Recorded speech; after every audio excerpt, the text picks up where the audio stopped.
की कथा की गंगा में डुबकी लगा रहे हैं। भागवत की कथा, भगवान की कथा, भगवान के भक्तों की कथा जीवन को पवित्र करने वाली कथा है। आज की कथा भक्तों की और भगवान की कथा हम सब सुनेंगे। जिस कथा से हम जीवन की व्यथा को मिटा सकते हैं वो कथा आज हम आपको सुनाने का प्रयास करेंगे। सब लोग शांति से बैठ जाएं और सब लोग मेरे संग बोलें राधे राधे राधे। कथा प्रारंभ करें। उसके पूर्व आज मैं आपको बता दूं कि आज गौरी गोपाल आश्रम में जो हमारी वृद्ध माएँ हैं, उन वृद्ध माँओं में एक माँ को आज उनका बेटा लेने के लिए आया है और वो ले जा कर के अपनी माँ को घर में रख कर के खूब प्रेम से सेवा करेंगे। ऐसे ही बेटे समाज में और हों जो अपनी माँ को वृद्धाश्रम भेजें ना, बल्कि वृद्धाश्रम से अपनी माँ को लेकर के जाएं। मैया शांत रह लो मेरी माँ। भैया ठीक हैं? ठीक है, खुश है महाराज। आपको गौरी गोपाल में यहाँ कोई तकलीफ तो नहीं हुई? महाराज जी बहुत खुश हूँ, तकलीफ का है क्यों नहीं। आप प्रसन्न हैं? हाँ जी बहुत खुश हूँ, बहुत कितने वर्ष हो गए आपको यहाँ गौरी गोपाल में? 1 साल से ज्यादा हो गया। 1 साल से ज्यादा हो गया। हाँ जी। आपको यहाँ कोई तकलीफ तो नहीं हुई? नहीं, कोई नहीं महाराज। अब बेटा आया है, बेटे से बात कराओ जी। राधे राधे। माँ को ले जाके खूब बढ़िया सेवा करना, खूब प्रेम से रखना, ठीक है? ठीक ठीक है मैया। आप बेटा आया है आपका लेने? बेटा है ये? हाँ जी बेटा है महाराज। ठीक है। भगवान आपको सुखी रखें और ऐसी बुद्धि सब बच्चों की हो कि वो अपनी अपनी वृद्ध माँओं को वृद्धाश्रम से निकाल कर घर ले जाएं और सारे बच्चे अपने अपने माँओं की सेवा करें। भगवान से हम तो यही प्रार्थना करते हैं कि हर बेटे को ऐसी भगवान बुद्धि दें कि वो अपने माँ बाप को ही भगवान मान करके पूजा करे, माँ बाप को ही ईश्वर माने। एक टाइम के बाद ये बातें समझ में आती हैं कि हम सबको ईश्वर ने क्यों बनाया है। हम एक दूसरे के काम आए। बेटा क्यों है कि वो माँ बाप के काम आए, माँ बाप क्यों हैं कि वो बच्चों के काम आए। मतलब ईश्वर ने हम सबको एक दूसरे से कनेक्ट कर रखा। जैसे पति पत्नी क्यों है कि पति पत्नी के काम आए और पत्नी, कुल मिला के हर रिश्ते आप देखिए, चाहे भाई बहन का रिश्ता हो, भाई बहन के काम आए, बहन भाई के काम आए। मतलब हम को ईश्वर ने भेजा ही है एक दूसरे के काम आने के लिए, एक दूसरे की मदद करने के लिए, ठीक है? आप खुश रहिए मैया, सुखी रहिए, खूब प्रेम से सेवा करिए, जाइए। भगवान आपको प्रसन्न रखें। और इसी तरह मैं चाहूँगा कि 293 वृद्ध माएँ हैं, उन वृद्ध माँ में एक माँ भी एक बेटा लेने आया है। बेटा छोड़ने तो बहुत बेटे आते हैं माँ को वृद्धाश्रम छोड़ने, पर लेने वाले बेटे बहुत कम हैं कि जो लेने आए कि हाँ हम अपनी माँ को लेकर जा रहे हैं। आप लोगों के साथ सहयोग से इन माँओं की यहाँ सब सेवाएं होती हैं। आप भी इन माँओं के बेटा बेटी बनकर माँओं की सेवा से जुड़ें। खुश रहिए। भगवान आप सबको सुखी रखें। तो हम मनुष्य बने हैं किसके लिए? बोलो। हम किसी के काम आए, एक दूसरे की मदद करें। लेकिन आज का इंसान इतना स्वार्थी हो चुका है कि वो एक दूसरे की मदद तो छोड़ो, अपने माँ बाप की मदद भी नहीं करने को तैयार है। अपने खून के रिश्तों की भी वो मदद करने को तैयार नहीं। ये बड़ी विडंबना है। इसलिए ये वृद्धाश्रम बनाना पड़ा। हमारे पास बहुत सारी वृद्ध माताएं रोज आती हैं, समझा बुझा करके, कुछ माँओं को उनके बेटों को समझा करके बोल देते हैं कि भाई आ करके अपनी माँ को ले जाना। कुछ बेटे समझ जाते हैं, और माँ को लेकर चले जाते हैं। पर कुछ बेटे ऐसे हैं नहीं समझते। जैसे ये बेटा है, अभी इन्हें 1 साल बाद समझ में आया है कि माँ की सेवा करनी चाहिए। अब वो 1 साल तक जब इनकी समझ में नहीं आया तब तक तो ये स्वीकार नहीं करते। तब तक माँ कहाँ जाए, दर दर की ठोकर खाए, कहाँ सोएगी, कहाँ खाएगी।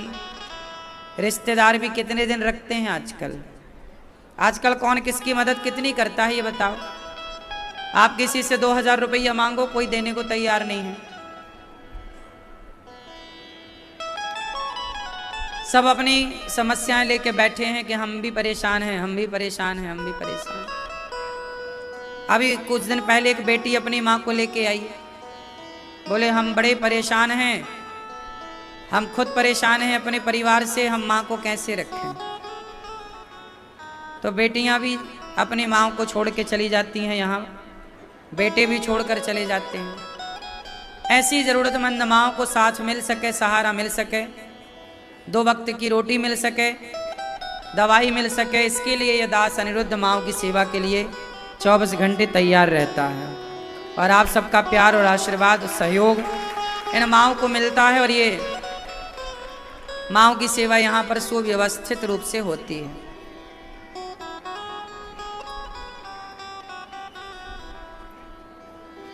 भगवान की कथाओं में एक सुंदर सी कथा है, भरत जी का मिलाप। जब राम जी वनवास गए,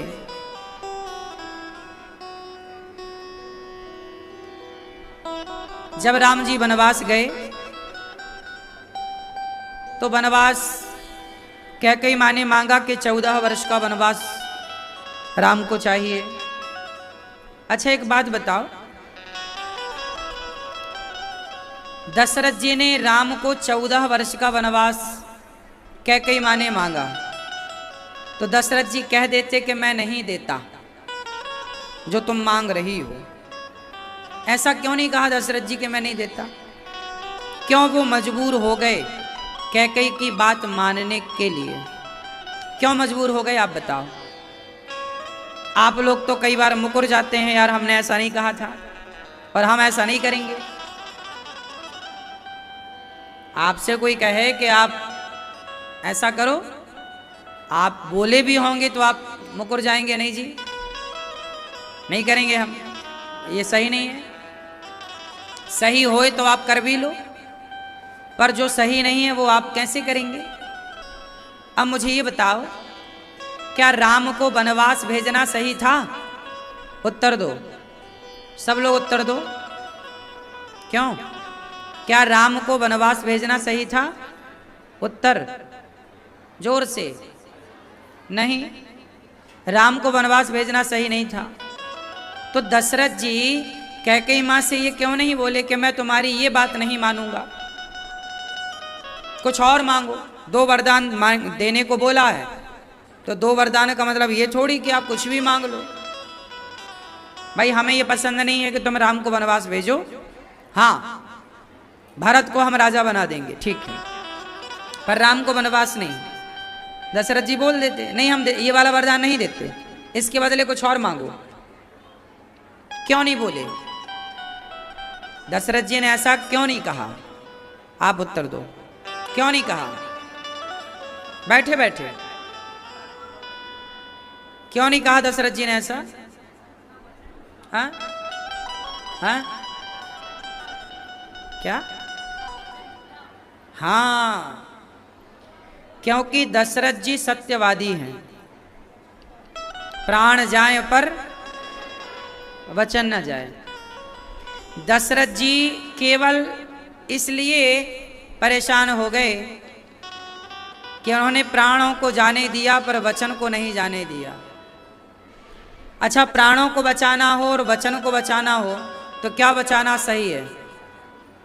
बोलो बोलो। वचन। हमारे धर्म ग्रंथ हमें क्या सिखा रहे हैं?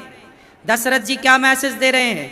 रामचरितमानस क्या सिखा रही है कि बेटा प्राण जाए तो जाने देना, पर वचन मत जाने देना। वचन को रखने के लिए इतना बड़ा बलिदान दिया दशरथ जी ने। समाज के लिए ये मैसेज है कि आप भी अपने वचन के पक्के बने।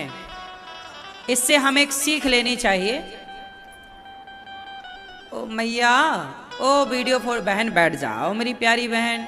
ओ लाला बैठो, लाला बैठ के बनाओ वीडियो फोटो जो है, शांति। ओ छोरा शांति से सुन लो। अच्छा ये बताओ, किसी को वचन देना और वचन दे के फिर पूरा ना करना, ये सही है कि गलत है? हाँ, इसलिए मैं आपको एक सलाह दूं, आपका भाई होने के नाते और आपका बेटा होने के नाते और मेरे जीवन का एक अनुभव भी मैं आपको शेयर कर दूं।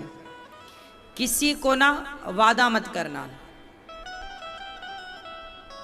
कि मैं तुम्हें 5,000 रुपये दे दूंगा या 10,000 रुपये दे दूंगा या मैं तुम्हारा काम कर दूंगा या तुम्हारा काम करा दूंगा। क्योंकि जब आप किसी को वचन देते हैं तो वो आदमी बिल्कुल पक्का हो जाता कि यार ये आदमी ने बोला है करेगा, तो वो तो आपके भरोसे हो जाता है। लेकिन कई बार ऐसा होता है कि आप नहीं कर पाते। जैसे आपने बोला कि भाई मैं तेरी मदद करूंगा, इतना दे दूंगा, लेकिन उस समय आपके पास नहीं होता, आप नहीं दे पाते। किसी कारणवश आप पर संकट आ गया और आप नहीं कर पाए, तो क्या हुआ? आपकी वाणी क्या हो गई? बोलो, झूठी हो गई। आप झूठे हो गए उस आदमी के सामने। आप कितनी भी सफाई दो, फिर आप तो झूठे हो गए उस आदमी के सामने भी और ईश्वर के सामने भी। क्यों? बात सही है? बोलो, सही है कि गलत है? इसलिए मैं आपको एक तरीका बताता हूं। कोई भी व्यक्ति हो, आप उससे ये मत कहो कि मैं तुम्हारा ये काम कर दूंगा। आप उससे ये कहो कि मैं जितना हो सकेगा तुम्हारे साथ हूं, तुम्हारी मदद करूंगा, जितना हो सकेगा मैं करूंगा। मैं ये नहीं कहता कि मैं 2,000 दूंगा कि 10,000 दूंगा। उस समय मेरे पास जितना होगा, जितनी मेरी अधिक से अधिक आपकी हेल्प बन पड़ेगी, मैं कर दूंगा। क्योंकि आपने बोल दिया कि 10,000 दूंगा और 10,000 उस समय आपके पास नहीं थे, फिर वो तो आपके भरोसे और कहीं बात भी नहीं किया। इसलिए वचन बचाओ आप भी अपने जीवन में को। और एक बात याद रखना, कई बार आप परेशान क्यों होते हैं? आप सबको बोल दे हाँ हाँ हो जाएगा, हाँ कर देंगे, हो जाएगा, लेकिन बाद में आप कर नहीं पाते, हो नहीं पाता, तो आप फंस जाते हैं। हाँ या ना? इसलिए वचन दो ही मत, इसलिए वचन मत दो, और दो तो पूरा होश और हवास में दो कि हाँ जी आप कर पाएंगे क्या? क्या आप उस समय अवेलेबल हो पाएंगे क्या? या फिर क्लियर मत कहो, आप ये कहो कि जी जैसे आप मुझे बुलाते हैं घर, तो मैं ये नहीं कहता कि मैं आ ही जाऊंगा, आऊंगा। कब आऊंगा ये ईश्वर जाने, संयोग होगा कभी आपके आसपास तो आऊंगा। अब मैं कह दूं कि जी मैं आपके घर आऊंगा, आप तैयारी कर लें और मैं ना आ पाऊं, तो फिर मैं झूठा हो गया। हाँ या ना? इसलिए कोशिश ये करिए कि आप कभी झूठे ना सिद्ध हों। इसके लिए आपको अपनी जबान पक्की करनी पड़ेगी और किसी को भी वचन देने से बचो। मदद सबकी करो, मदद सबकी करो, पर वचन देकर नहीं। बात समझ में आई? मैं आपको आपकी मदद करूंगा, जितना कर पाओ उतना ही वचन दो। अब कुछ लोग क्या है, हाँ जी हो जाएगा, और जब फोन लगाओ तो उस समय फोन भी नहीं उठाते। हो जाएगा तो छोड़ो। अब जैसे सामने वाले ने कहा भैया वो हमें 20,000 रुपए की बहुत जरूरत है, 1 महीने के अंदर हम आपका चुका देंगे। ठीक है भैया तुम्हारा काम हो जाए, ये लो 20,000, कर लो काम। 1 महीना हो गया, 2 महीना हो गया, 3 महीना हो गया। भैया वो 1 महीना का बोला था आपने, 3 महीना हो गए, पैसे वापस करो। अरे खा के भागे जा रहे हैं क्या आपका पैसा? ऐसे लोगों को मिर्ची का धुआं दो, उल्टा लटका के। नालायक हैं ये लोग, थर्ड क्वालिटी के हैं, जो वचन के पक्के नहीं है। पहला, वचन के पक्के नहीं। दूसरा, उनके विपत्ति पर, उनके दुख में आपने मदद की, पर जब आपको जरूरत पड़ी तो आपका ही पैसा वो लौटाने को तैयार नहीं है। सब समाज में सबसे थर्ड क्वालिटी के लोग वो होते हैं जो किसी का पैसा लेकर के वापस नहीं करते। वो सबसे थर्ड क्वालिटी के नीच होते हैं वो लोग। नीच शब्द इन्हीं के लिए बोला गया है कि आपकी मदद तो सामने वाले ने कर दिया, आपके मुसीबत में तो वो खड़ा हो गया, लेकिन जब उसे जरूरत पड़ रही है तो उसी का पैसा आप नहीं दे पा रहे हैं। इससे ज्यादा और कोई अज्ञान मूर्खता होगी, नालायकी होगी। ऐसे लोगों से बचो, ऐसे लोगों से रिश्ते ना रखो, वरना आप दुखी रहेंगे।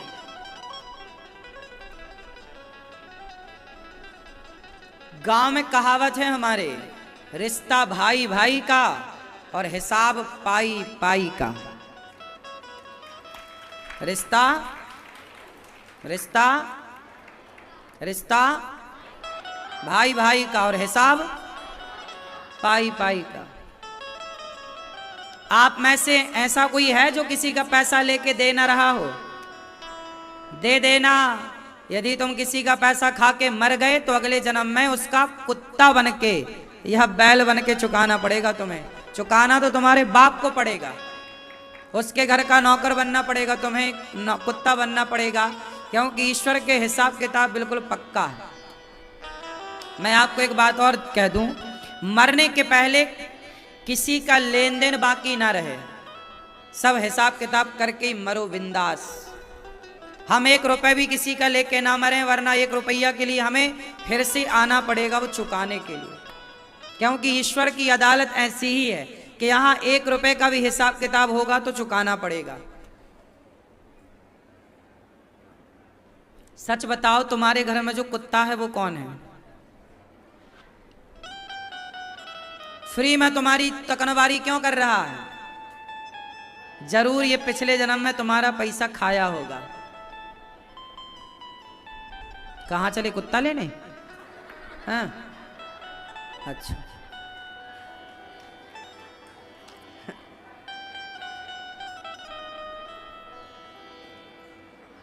कुत्ता इतनी ईमानदारी से काम क्यों करता है? वफादार होता है? अब तो होना ही पड़ेगा। तुमने खाया है पैसा, तो अब इस जन्म में कुत्ता बन के तुम मालिक के घर भौंक भौंक के चुका रहे हो। तो आप भी कुत्ता बनना चाहें तो पैसा खा के मर जाना, और कुत्ता नहीं बनना, मरने के पहले चुका देना। हाँ या ना? आपने लिया किसी का पैसा? काली शर्ट वाले, सही बताओ। चुका देना, सच बोल रहा हूं।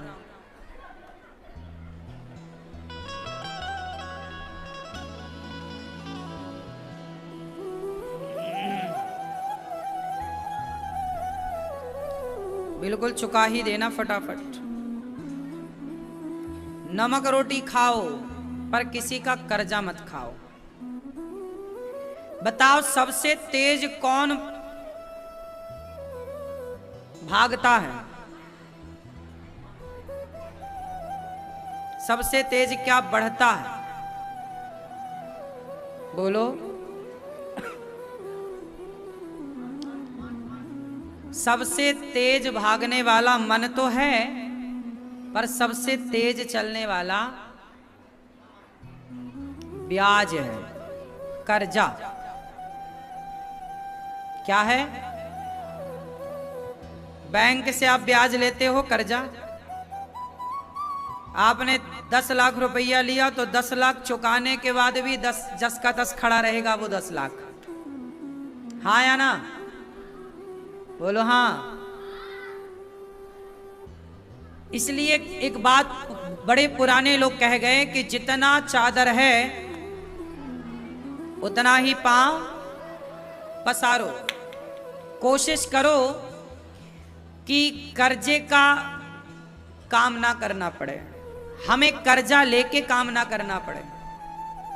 ठीक है, सही है। उतनी इच्छाएं रखो, उतनी जरूरतें बनाओ जो बिना ब्याज लिए हो जाए। हम जो कमाते हैं, हम अपनी कमाई को बढ़ाएं, हम अपनी आय इनकम बढ़ाएं, मेहनत ज्यादा करें, हमें कर्जा ना लेना पड़े।